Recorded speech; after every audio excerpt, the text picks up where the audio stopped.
Okay, I'm going to start from the very beginning and create a brand new account. So up in the top right hand corner, there's a blue box that says sign up. You're going to click on that. And then you're going to type in your email, probably your school email, and create a password. I'm using a different email address because I already have an account attached to my school email. You'll go through confirming your account.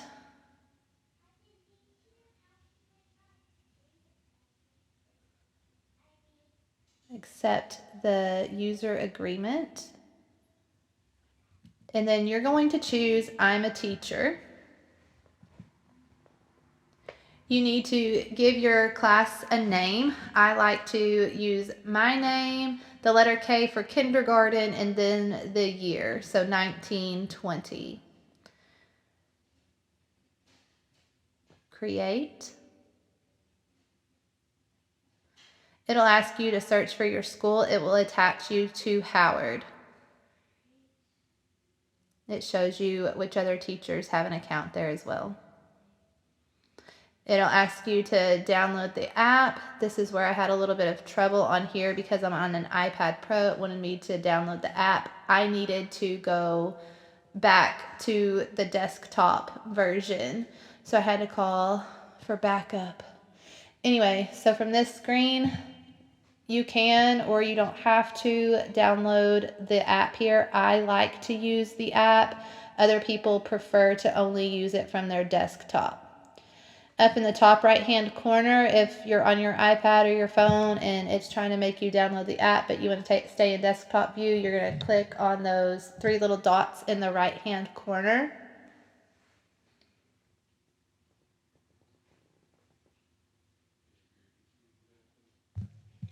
Okay, I had to call for assistance, but we're back on track. In order to get back to this screen, I'm on an iPad Pro.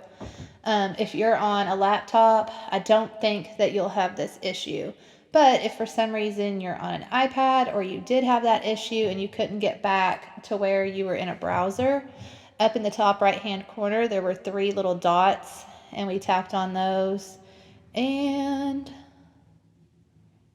we had to go down and request, let's see, it's 1, 2, 3, 4, request the website. All right, so this is what your dashboard is going to look like. Over in the left-hand top corner, it will have your name. And then below that, it says classes owned. You can have multiple groups or multiple classes that you add people to. So say you're a fifth grade teacher and you want to have both of the fifth grade classes, but you still want them separated.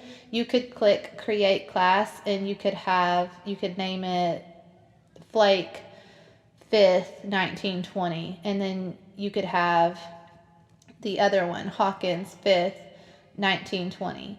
And then you'd be able to pick which class you sent messages to.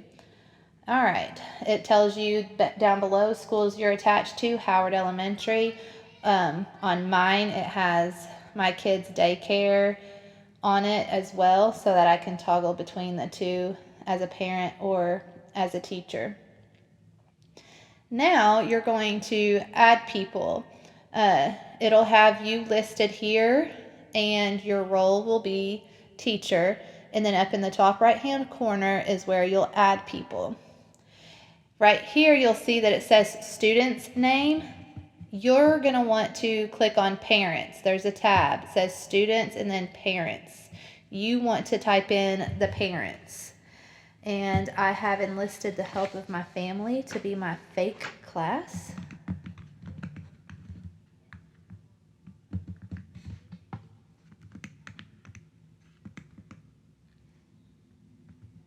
Oh, you don't need to put dashes. You can just type the numbers. And if you've got it in a spreadsheet, Microsoft Excel or a Google Sheet, you can see up here at the top, it says enter contacts or copy paste from a spreadsheet. You can use those documents to just automatically upload. I use eSchool before school even begins. I go in, I look at the parent and their phone number, and I just copy and paste from there. You can type in a second phone number or email. I always tell parents that they can add a second parent. They can join by using the code, which I will also get to. And I always do the parent's first and last name. And something important, don't put the student's name here, because the parent is only able to change the name one time, and then attached to that phone number they can never change it again. I made that mistake my first year. I put the student's name here so that I would know exactly who I was messaging. However, I figured out there is a notes section that I'll show you, and that's where I put the child's name, and it will show you on the screen when you're on your desktop the notes section.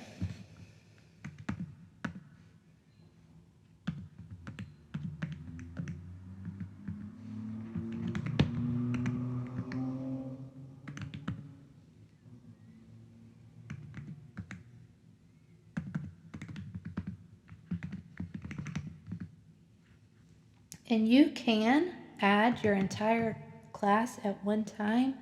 I like to try to do 5 at a time in case I mess up. I don't have to start from the very beginning.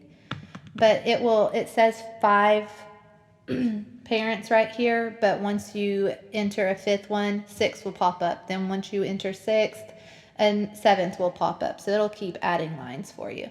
Okay, this is all I'm going to put in my class. So I'm going to click Add People. It has sent the invitations to these people, and you'll be notified when they join. They will show up on this screen.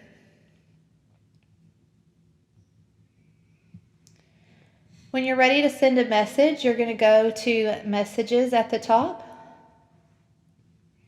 Actually, before we do that, I can show you another way to add people. So you're going to click Add People. And instead of you entering their name and phone number on the left-hand side, you have the option to share a link. So if you had another platform, you could, somebody joined. He accepted my request, and Shelly accepted my request. Over here, you can do share a link. If you click on that, you can just copy and paste that to email it or text it or post it somewhere. Or you can do a printable PDF. As you can see, it will give you this handy flyer, and it has the code and tells them what to text it to. And one of my favorite things is you can change the language, and it will create a flyer in Spanish. But we're going to go back. We're going to close out of this, and this is where you will send out messages. So far, Patty, Shelly, and Barry are the parents who have joined my class. Now I can send them a message. This is just a message that pops up if you want to use it for your initial message. I can go ahead and send that. And if you'll notice down here below the message, it says translate. You can translate it into Spanish. However, the parent will have that option on their end. When they receive the message in English, they'll have a translate button. You notice the number 24 under the message. That's how many characters I have left in this message. Remind does limit your characters per message only when you're sending a message whole group. When you're texting individual parents, there is no limit. I do think that you can upgrade in order to have no restrictions. However, it hasn't been worth it to me. If I have a long message, I'll send 3 separate messages, or I've gotten pretty crafty at narrowing it down to certain words to limit my characters, or using abbreviations. As you can see, you can upload a photo or videos or files. There's all kinds of little things you can do over there. I like to send pictures to my parents. Like, I wanted them to know what videos and skills they could search on YouTube. And I made a list on the notes section of my phone because I knew that there would be too many characters. And so I just screenshotted that and sent that to them. So I'm going to go ahead and send this generic message, send. And right here, it will show you your whole group feed. It'll show that it delivered to these people, and it looks like I have messages from Shelly and Patty because it's bolded.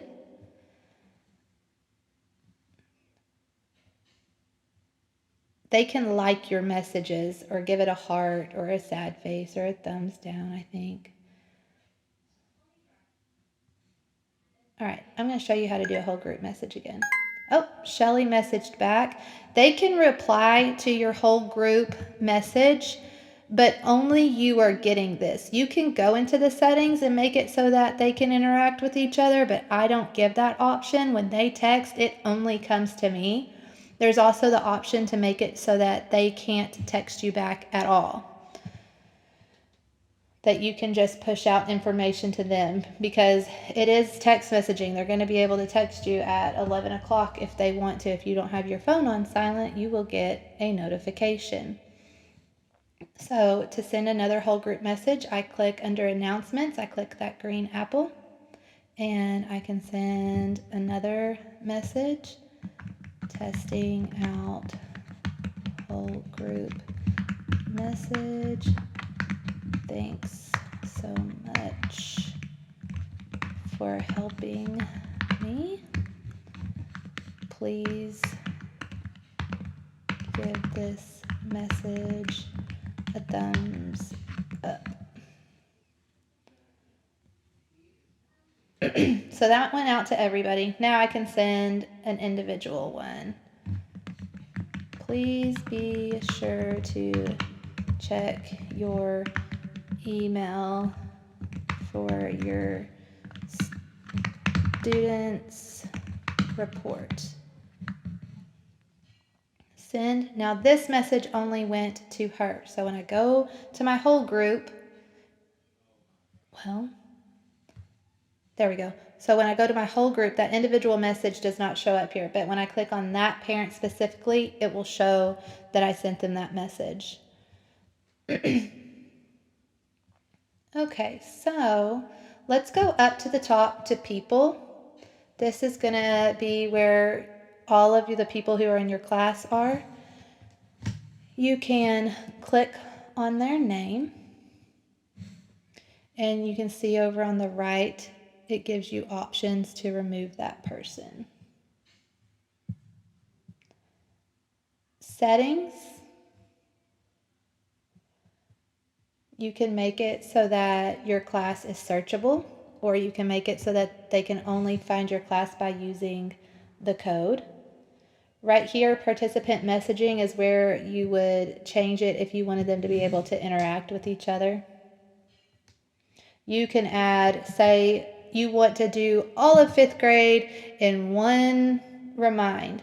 You could put both teachers as an owner, so either one of you could send messages.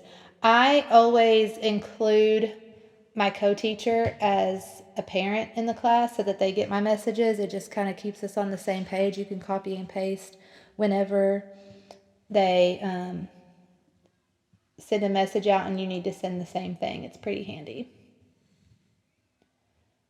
All right, so I said that you can, sometimes I have to play around with this, especially when I'm not on my phone. That's how I use it the best. Because there is somewhere on here where you can go in, right here. So I'm on people, I clicked on the parent. Over here on the right hand side, you can add a private note, and this is where I put the student's name. So we'll put Alex as his child's name, and then no, I don't need that. So right there is where I put the student's name. Let me add names to these other people so I can show you a handy dandy chart I came across.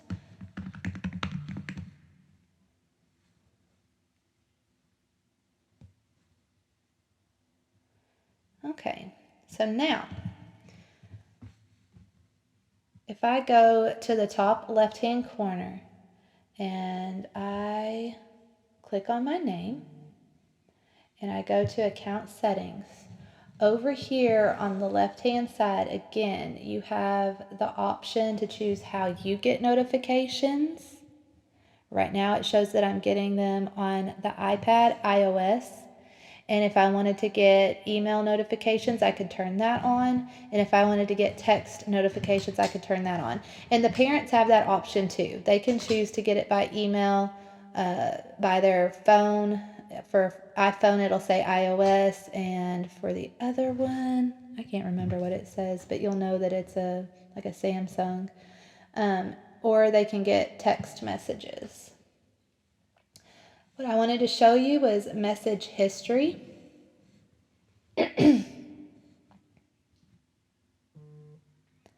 This is where you can print out a whole class message history, or you can go to an individual parent and you'll have the option to receive a file of all of your interaction with that parent.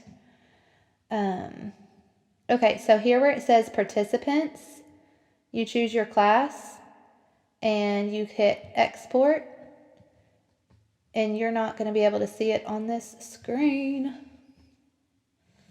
I'll have to send you a picture of what it looks like, but it shows you the parent, the notes, which will have the student's name. It will show you how they receive their messages. So you'll know if they're getting them through text message or through the app or through email. I have a parent that receives it all three ways. At the end of the year, you can archive your class so that you can create a new one, and then these parents will no longer be able to message you. Let me go over my notes real quick. I think that's all for now.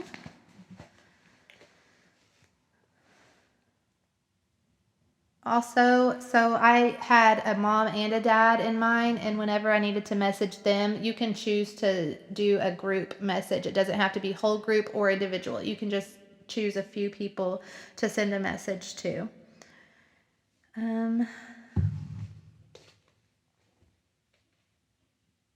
It's important to let the parents know that other parents can't see their responses. It makes them way more comfortable using the app. You can send links. I showed you that. I was able to send links for videos.